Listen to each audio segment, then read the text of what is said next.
So it is another day closer to Thanksgiving here in the States. Um, it's also another day closer to the end of the month. So many things happening so quickly. I had a conversation today with somebody that really gave me a different perspective on a outlook on life that I think sometimes we do overlook.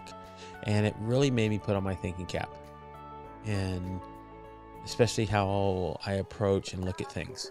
So hopefully tonight, the individual we have on will do the same thing for you guys. It did with me when I had a conversation with him initially. And I hope that you guys take a lot out of what he has to share tonight. It's going to be a really great conversation. So you know what to do. It is a Tuesday night. Let's get this party going, guys. It's been an awesome day, and we're just going to cap it off with another great conversation. So let's do this, folks. Come on, let's go.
All right, folks, what is going on? It is Tuesday night.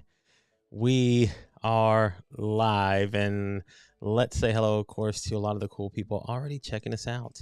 And guys, take a page out of Miss Yolanda Chin's book here. If you're checking us out for the first time, please head over to our YouTube channel. You can follow me there at the Gay Blue Experience using that our tag now that you can have on YouTube. So it's cool. It is at the Gay Blue Experience over on YouTube. So if you're over there watching on YouTube, do me a favor, hit the notification bell. It'll let you know whenever we are live, whenever we schedule new lives, and whenever we have new video content on the channel. So yes, we are over 1,000 subscribers now and continuing to grow. So if you already follow, thank you. If you haven't, why not? Head over there now to go take care of that. So, all right. And of course, we are streaming across multiple platforms as well. You can watch us on Twitter as long as Elon Musk doesn't run us away from over there. So, all right. And of course, we are streaming on our favorite platform, LinkedIn, folks. Thank you again. Like Miss Raquel Flores watching over there. Miss Yolanda Chin, who is awesome because she watches on both. She knows what she's doing. Mr. Dan Roth is in the house, and Mr. Randy House. What's going on, guys? All right. Man, what a day. So many things that were happening on our socials today, especially if you were hanging out on LinkedIn today. Yours truly was sort of highlighted. Had a few videos put out. Thank you to the ladies over at the Mavens of Merch. They did separate videos on an interview that I had with them, and it was pretty great. And it was fun just doing that. It kind of spurred a whole different conversation that happened. I created a poll just out of fun, questioning who was the most handsome live streamer on LinkedIn. And when you know it, it's me. I'm proclaiming myself the winner already. So, but you can head over to my profile page. Again, if you're over on LinkedIn, do me a favor, go ring my bell.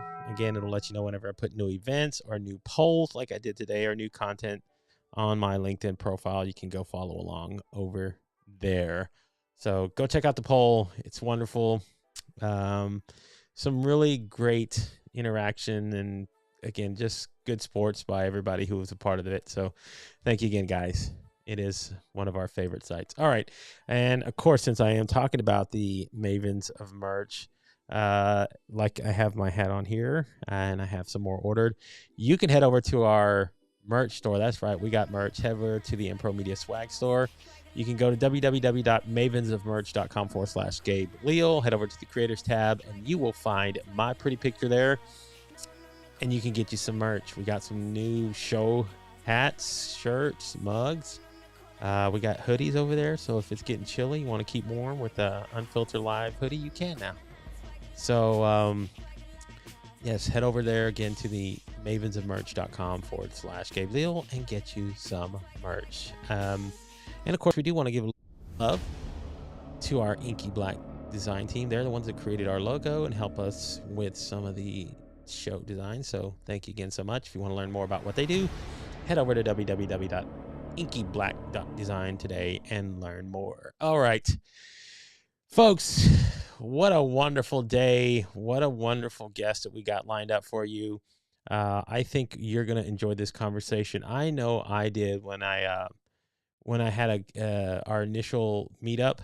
You know how we do. I do pre-show consultations is what I call them.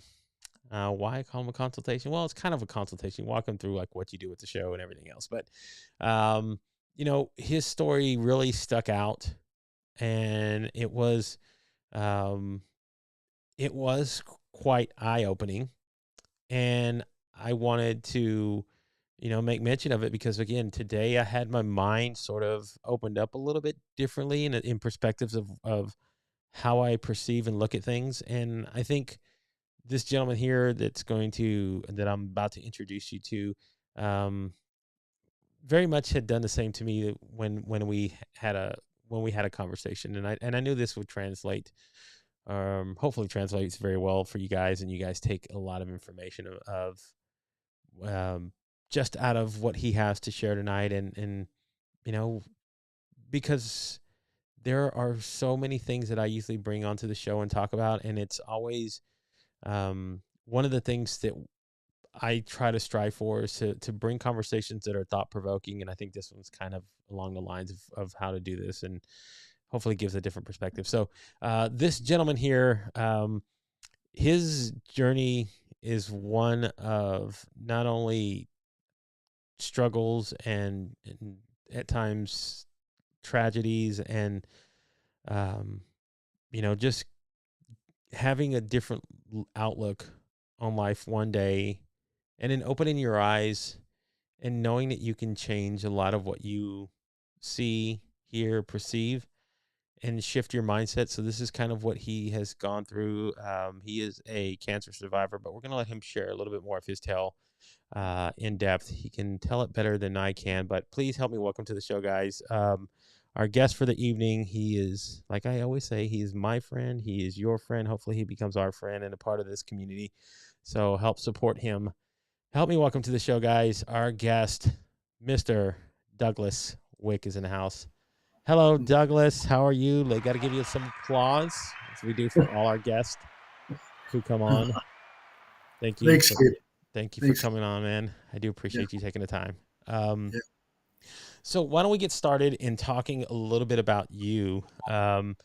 There are probably a few people who are unfamiliar with your tale, but I would love for them to get introduced to a little bit of your backstory, because, again, it's pretty intriguing to hear how you are at now in life, and what were the things that kind of led you to where you are as an individual today. So let's start a little bit with your backstory and talk a little bit about who Douglas is and um, why you wanted to come here tonight and talk about your journey.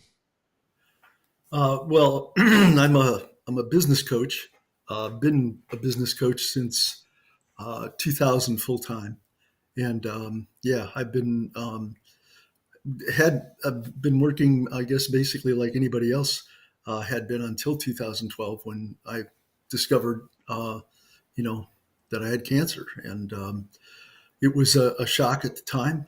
And some of the things that happened were even more shocking, I guess. But yeah, I don't know what exactly further I can say. I had previously been in radio for about 25 years before I started business coaching.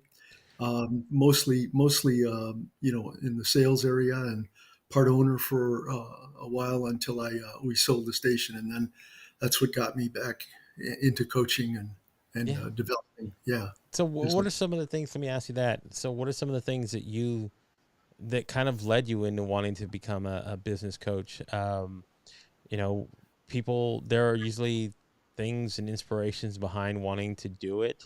Um, so what were some of the things for you that you felt like you could add to somebody who was maybe needing help or struggling in their own entrepreneur journey?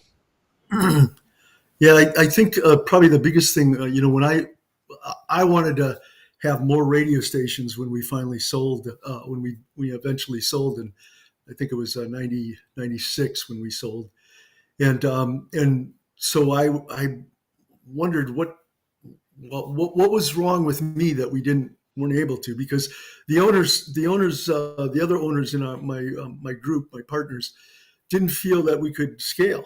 All right. And in essence, I discovered I was the problem. And eventually I read a book.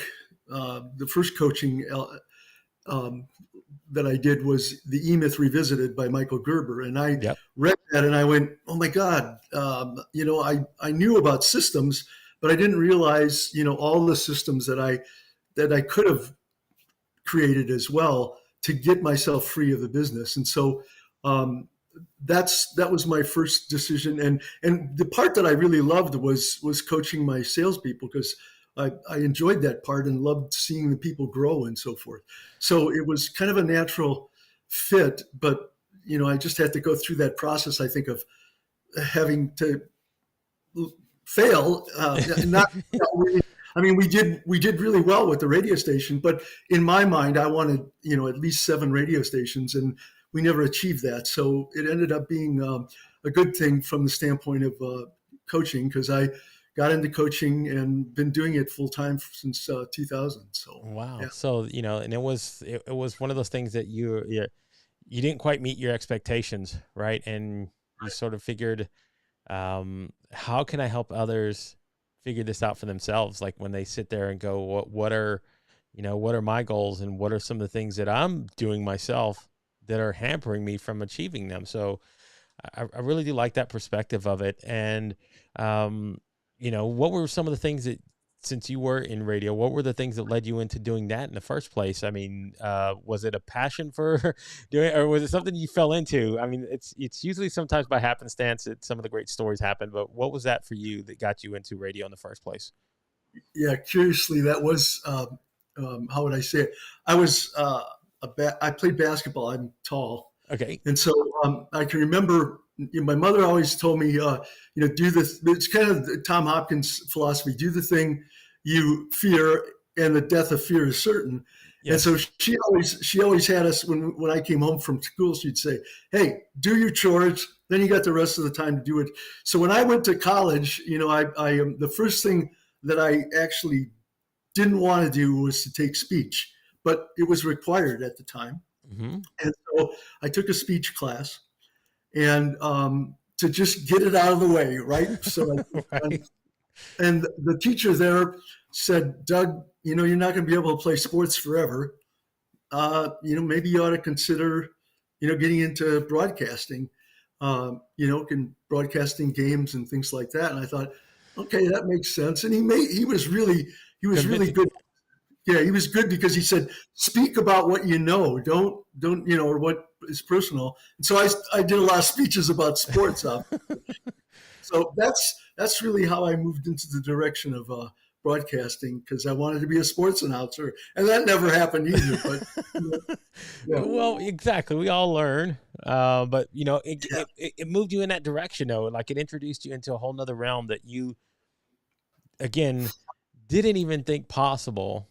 This is why I tell people all the time, like the opportunity that you may be looking for, might not be the thing that you think about at the time. Like you're thinking, well, I want to play basketball. I want to Yeah. go. A good example of that is, I wanted to be an announcer, and I don't know if anybody out there remembers Bob Surratt or Larry Lujak and some of those guys, and I would listen to them all the time.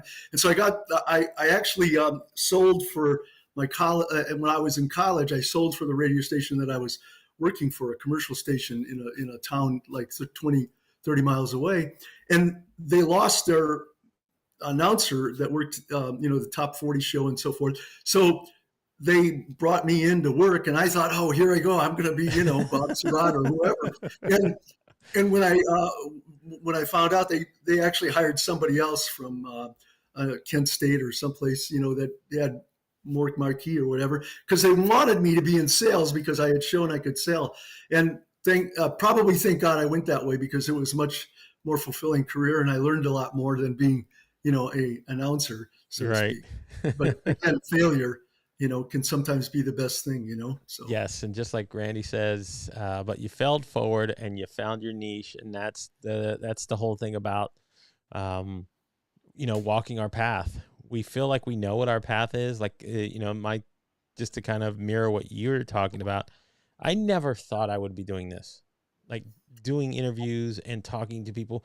This was the furthest thing from my mind.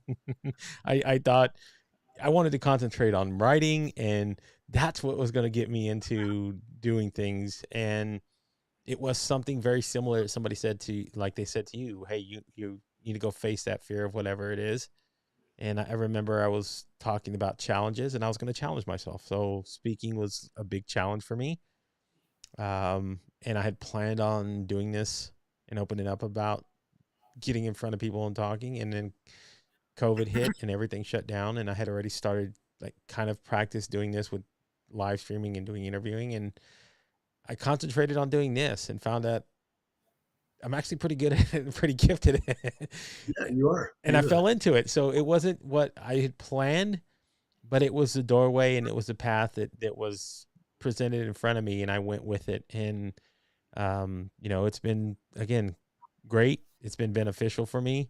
And despite a lot of the things that can happen in life, we get different looks and how we can approach, what we do in life, and whether or not it is what we perceive for ourselves, but what actually turns out being the most beneficial is because we do take those opportunities. So it was doing radio, and then it's moving into coaching. So, let me ask you that as well before we go a little bit more deeper into like your life and everything else. But in your journeys of even being a business coach, how much of like that past experience of working in radio and doing other things have you seen help other individuals and enrich their own personal journeys in whether they're entrepreneurs or solopreneurs or any kind of like say mid-sized business?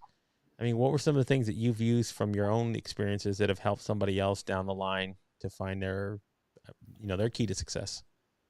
Well, there were a number of things I think there, particularly having faith in and getting a team to work together. Those things were really, really important. A lot of the things that I teach now in coaching, something we call like a weekly check-in, is something I did with my salespeople. And really, that was one of the keys, I think, when I started to get better at being a sales manager in that role, was that weekly check-in. I had goals and affirmations that the salespeople would sit down. They'd have a 3x5 card that they would put down. Here's your goals, and on the reverse side, I'd write, okay, what are all the activities that you have to do in order to achieve that? And I'd do a weekly check-in with them, and I said, bring your card in, and how's it going? I'd ask them how they did, and then I'd say, hey, how you doing? I'd take the card over, and I'd go, how you doing on making 10 calls a day? How you doing on making presenting $20,000 a week?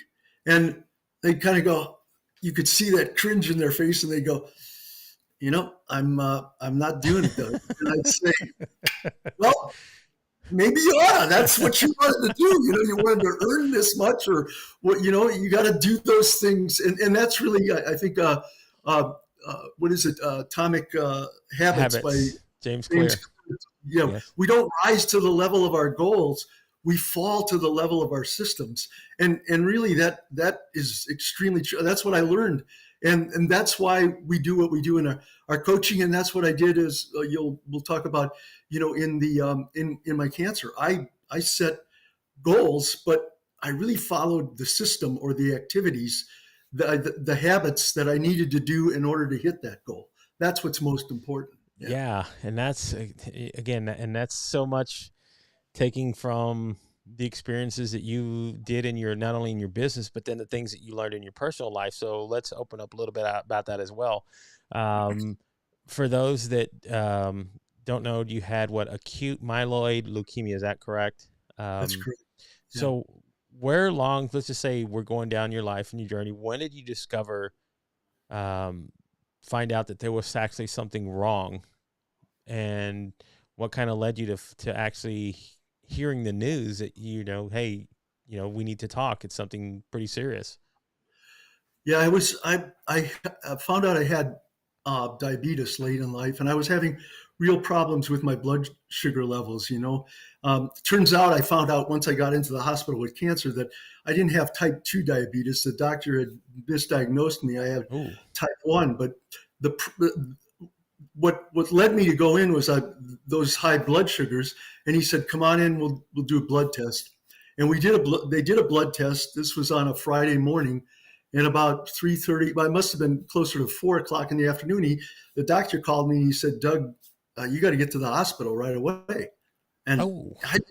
I'd never been in the hospital, at that point for anything. And so I went, "Why? What's going on?" And he said, "You're anemic. Your blood counts should be, like 13 or 14, I think, and they're at like 6.5 or something." And he said, "Get to the hospital right away." And so I did, and when I got there, they got me into the emergency room. They started sticking IVs in me, which was no fun if you ever had Yes. somebody.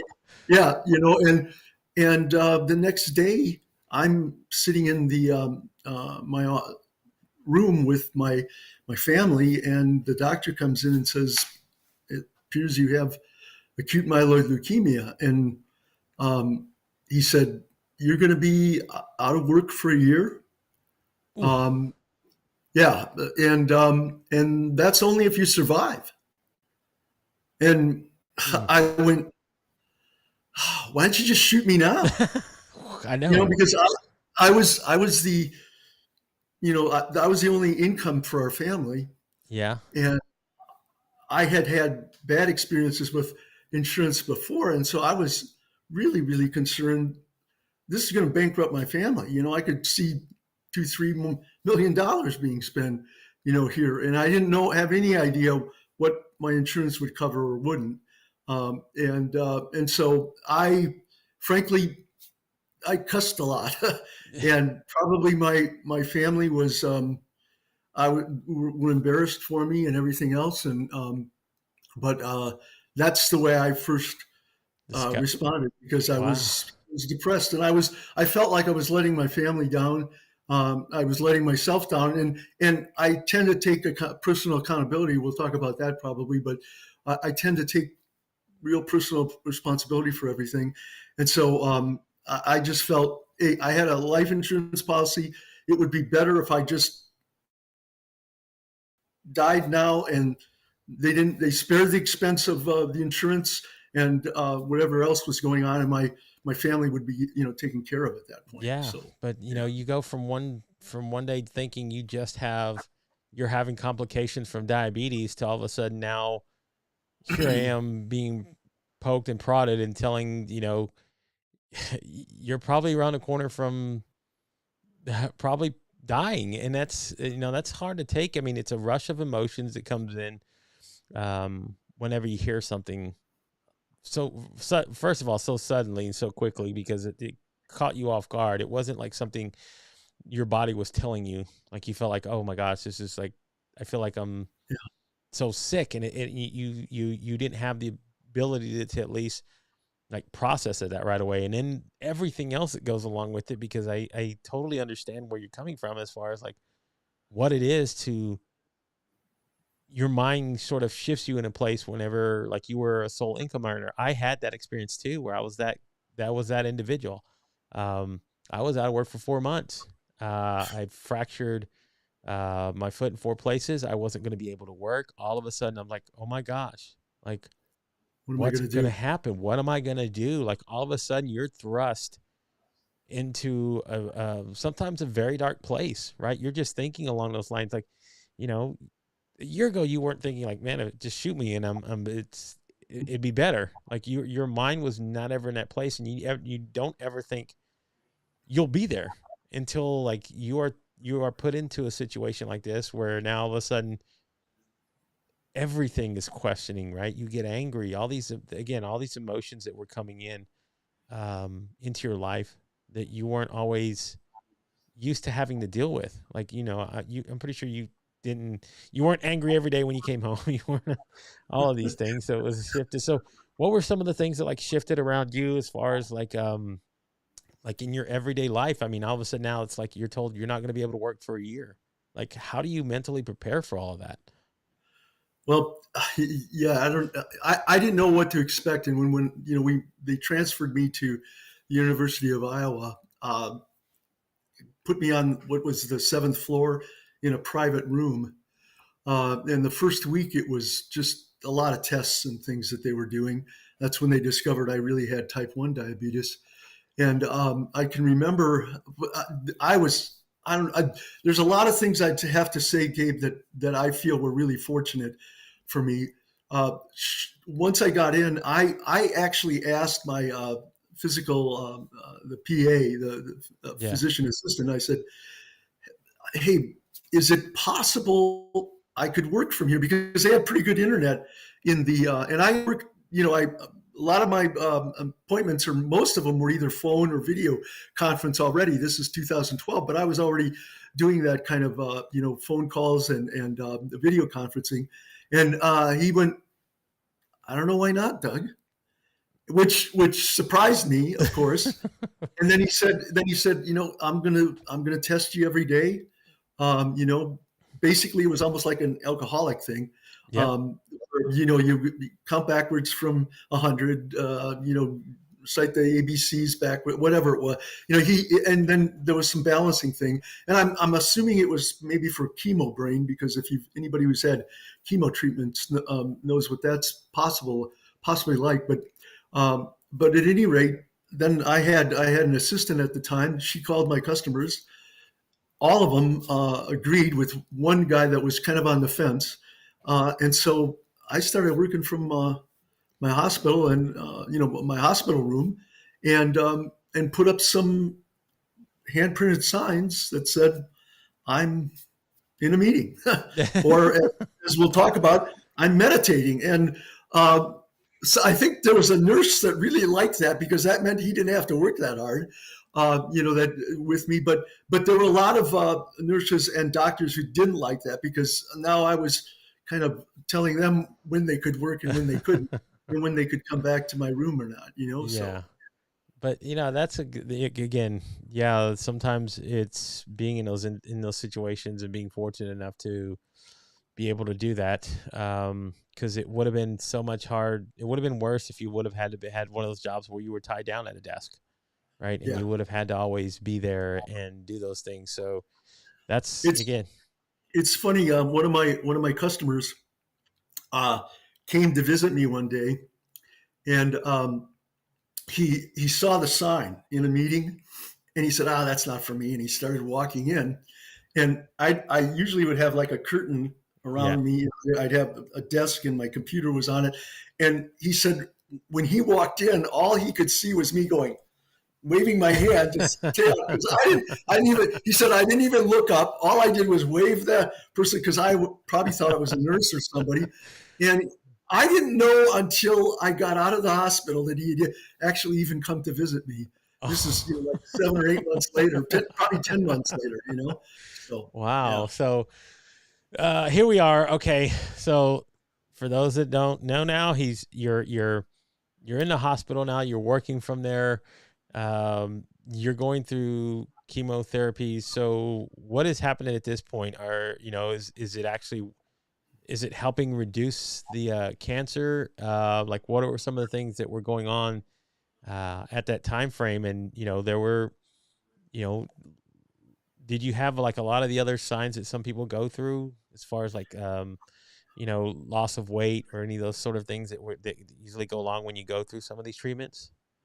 Yeah, I definitely lost quite a bit of weight, which was probably a good thing. But when I entered the hospital, 84% of my bone marrow was cancerous. The cure for acute myeloid leukemia is a bone marrow transplant. But in order to be eligible for a bone marrow transplant, you have to get that cancer down to less than 10%. And so I went through 5 chemotherapies. Um, each one of them decreased it a little bit, but at the end of the 5th one, it was still only 42%.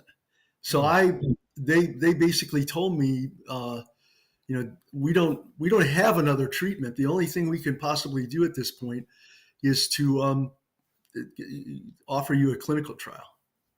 And so that led to a situation where they said, you got some time to think about it. I had some friends that had connections with Sloan Kettering and MD Anderson in Houston. And so we were considering that. There was also another consideration for some vitamin C treatments, but that didn't seem to be the way to fix this exactly. So I went home, spent a couple days there with my wife and I talking about it. We went to. I always had to get infusions. My blood counts were low. My platelets might be low. My potassium, magnesium, whatever. So I'd have to go in every day and get infusions. And when we were there, the doctor called us into her office and kind of asked where we were, and we were trying to decide whether to go back to the University of Iowa or go somewhere else. And she, in essence, said, Doug, I think she was talking more to my wife at the time. She said, at some point you just simply decide that you live out the remainder, yeah, the remainder of your life with the people you love. And my now my ex-wife, but my wife at the time was sitting next to me. She was bawling, and I was literally angry. I mean, I was. If I could have walked out, if my wife wasn't, I probably would have walked out, because I don't know why, Gabe. It never even entered my mind I was going to die. I just don't know why. A lot of it had to do with probably, when I got into the hospital, one of my friends from Israel, he recommended I read a book, Breaking the Habit of Being Yourself by Joe Dispenza, which was about learning how to meditate. I would meditate every day, sometimes 2, sometimes 3 times a day. I always have been big on affirmations, because I find my mind has a tendency to go to the negative. As you saw when they talked about me dying, or being in the hospital for a year. And so I have a list of affirmations I say every day. I also did exercises.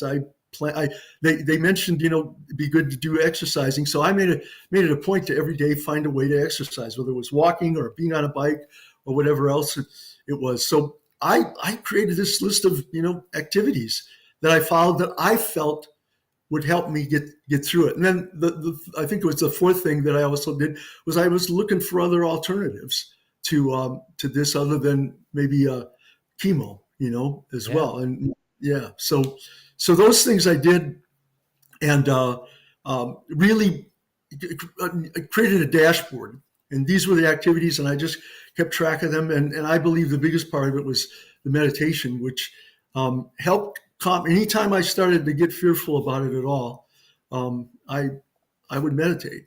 And interestingly enough, when she made that comment, I then went to the infusion center to get the infusion. Yeah. And I meditated. And when I came out of the meditation, there's a process that Dispenza has you go through. on how to meditate. And it's actually a process where you imagine yourself cured or whatever it is, the obstacle you're facing. And I realized when I came out of the meditation that I hadn't been visualizing the outcome. I'd been doing everything else right, getting into the meditative state, giving my issue to that higher power, God, in my case. Yep. But I wasn't visualizing the outcome. And when I came out, I kind of asked myself, okay, so how's this going to happen? Then I realized I don't have to worry about that. The Creator, my higher power, is going to do that. And when I got back to the hospital and started meditating again, Gabe, I would meditate. And when I was getting finished with the meditation, I would visualize, I had this envision of being in Hawaii. My wife was there, my kids were there. And I was actually speaking to a group about having conquered this. And when I would start coming out of that meditation, tears would literally be streaming down my eyes because I was so happy. It was like I was there, And shortly after that, the miracle basically occurred. I guess it depends on how you look at it, but I was meditating. I was actually about to go into ICU. I didn't know it at the time, but my pneumonia that I had gotten worse. Yep. I was sitting on my bed. It was about 1 o'clock, 12:30, 1 o'clock at night. And they'd been trying to convince me to take some medicine for my, that I thought could hurt my kidneys and, having diabetes. I didn't want that. But in the middle of the night, sitting there with my computer on my knees, basically, I got a message that appeared on this screen. First, the screen kind of felt like it got hit by electricity, and the screen turned to snow, and 2 words came in the middle of the screen that said "cancer cured," and then it went away. And like 30 minutes or an hour later, they're rushing me to ICU because they were concerned. And fortunately, I only spent 12 hours in there, which probably, but I can remember people running around and going, "Hey, what's concerned about me?" And I'm going, because of that message, I'm going, "What's all the fuss about?" Yeah. And so I came out of that, in 12 hours. They brought me back to my room, and I got over the pneumonia, which allowed me then to go through the clinical trial. And that was another 3 weeks. It takes time to go through it, but then they also give you, they do a biopsy where they drill into your back. And they said, go home for a couple of days because it takes a couple of days to get the results. I went home, and it's about 9 o'clock day after I got home. My doctor, Dr. Carter, calls, and my wife handed me the phone through the patio doors, and he said, "Doug, I don't normally call my patients this late at night, but I don't have normally this good of news." He says, "Your biopsy came back, and there's absolutely no trace of cancer in your bone marrow." Wow. Yeah, it was.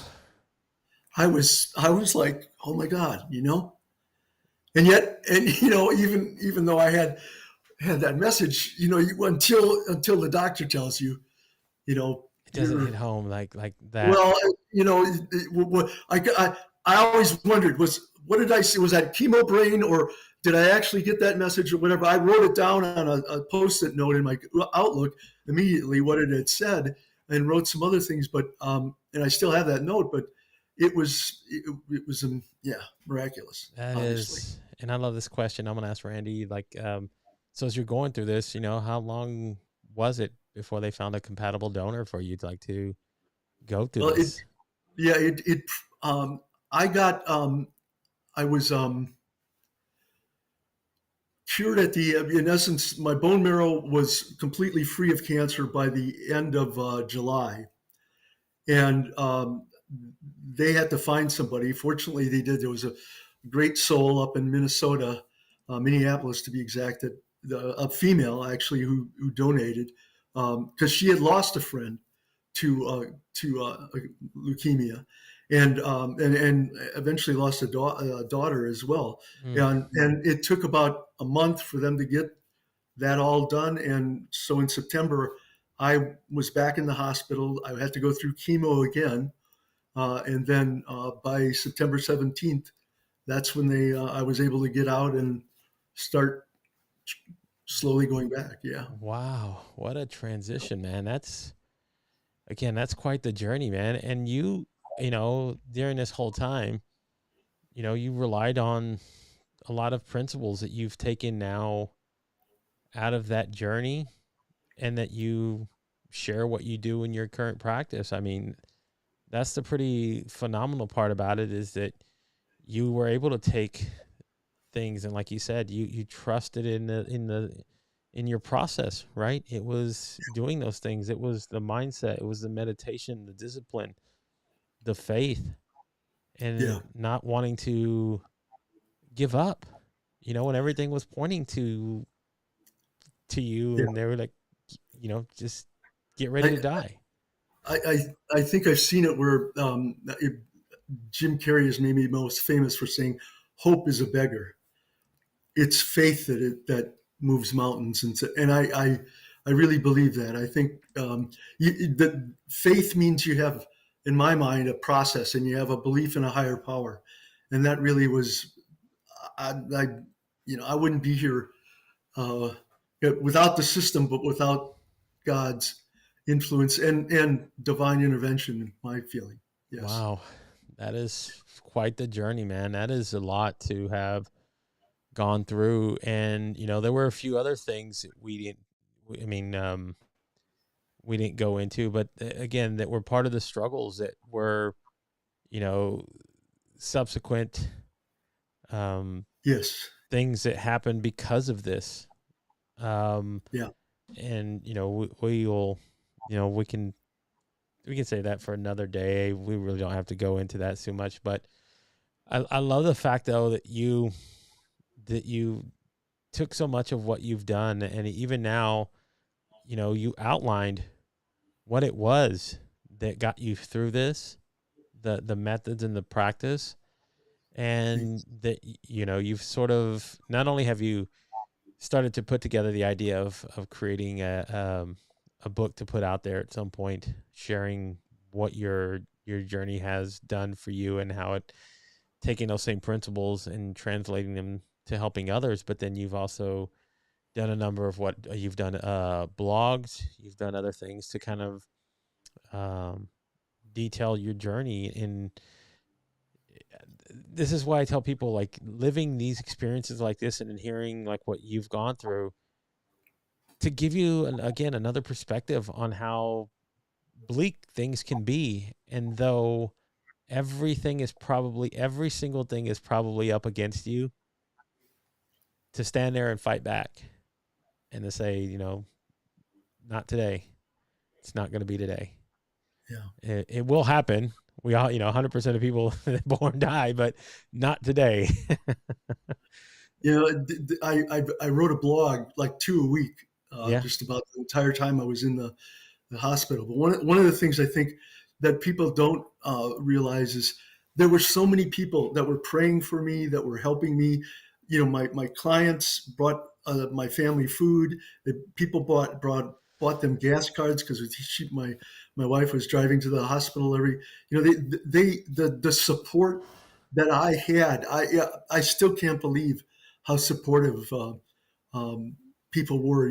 I got a friend who's, I think, listening, Wade Heiner, who Yep. he came over and helped fix our concrete in the back that was cracking. And I didn't even know him or hardly knew him, until this all happened. So yeah, Wow. yeah, And Stephen had a good question. Could doctors explain like what it was that was miraculous about your well, recovery? I can remember coming to after I had to come every week or every 2 weeks, and it got longer as it's been going on. But my doctor, I remember, said, "Doug, you're a medical miracle." And there were a number of other things.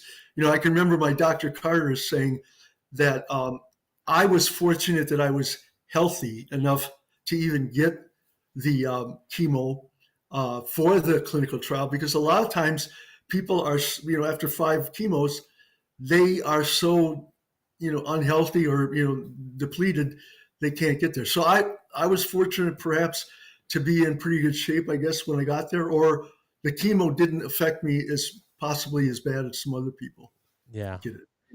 So. So do you continue to monitor that? I mean, as you go down in life, I mean, people are worried about going into remission. So is that possibility always there for you? Is that something that's always on your radar? Well, I go in every 6 months, and uh, I I don't know. I don't have the. Maybe I should, but I don't have that fear for some whatever.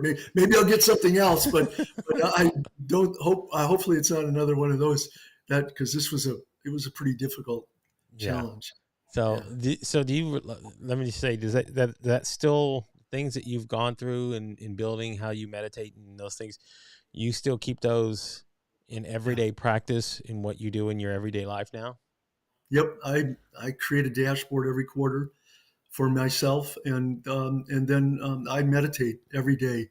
I find time, spend about an hour every day meditating, because why wouldn't I? Yeah. It really, Yeah. with the result I got, I would be a fool not to, in my mind. But yeah, Yeah. it's really, really, really important for me. Yeah. Yeah, I love that though. It's like, it got me through the hardest times and I'm going to carry it with me for however long uh, I'm blessed and allowed to continue that journey for me. So, um, one more thing before we get out of here.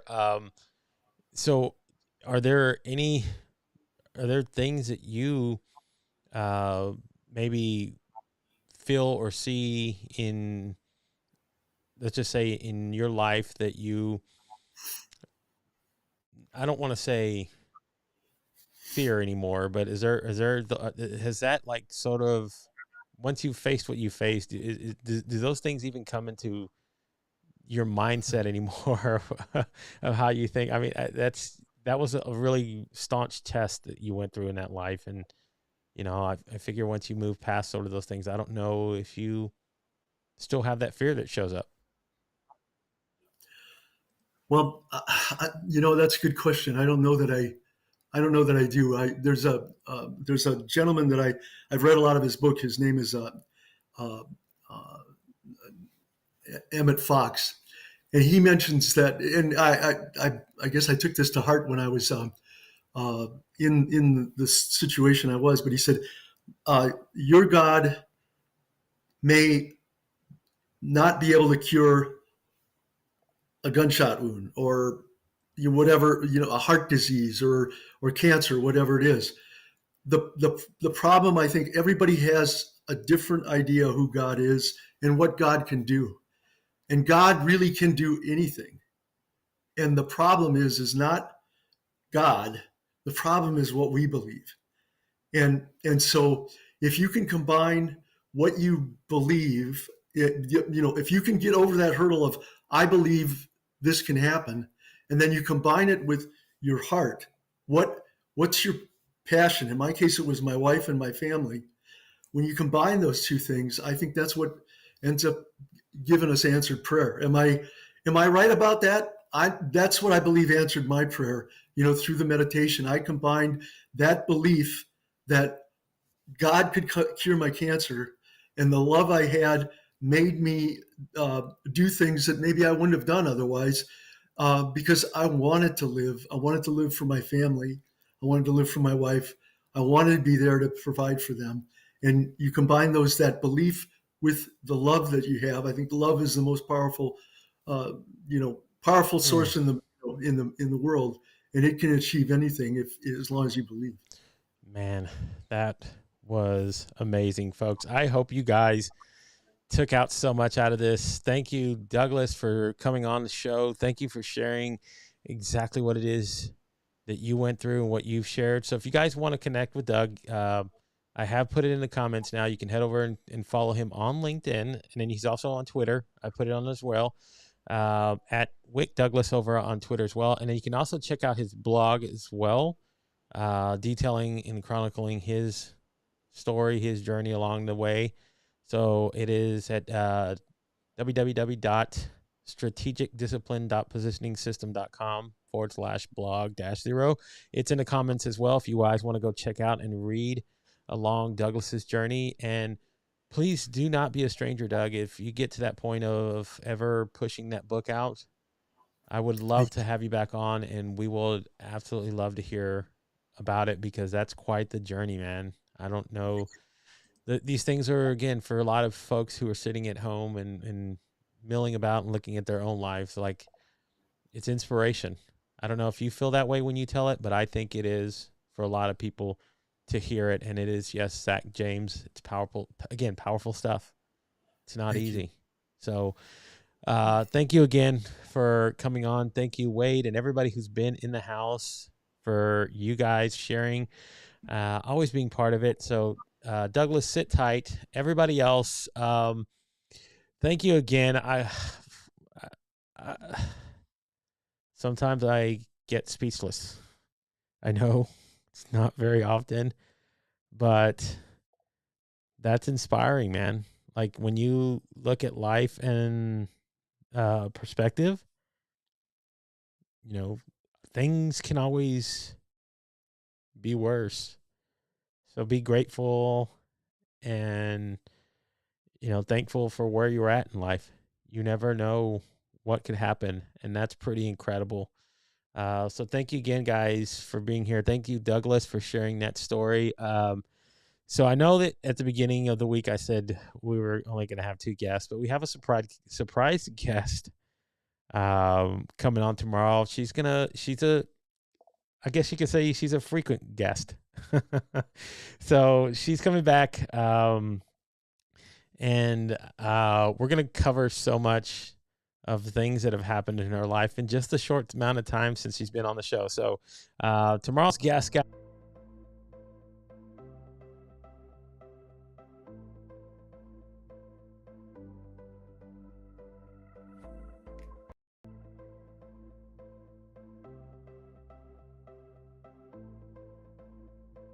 we will have a guest that will be our absolutely last guest for the week, though. I promise that much. I will be here Turkey Day, so if you celebrate Thanksgiving, again, you can come share it with me.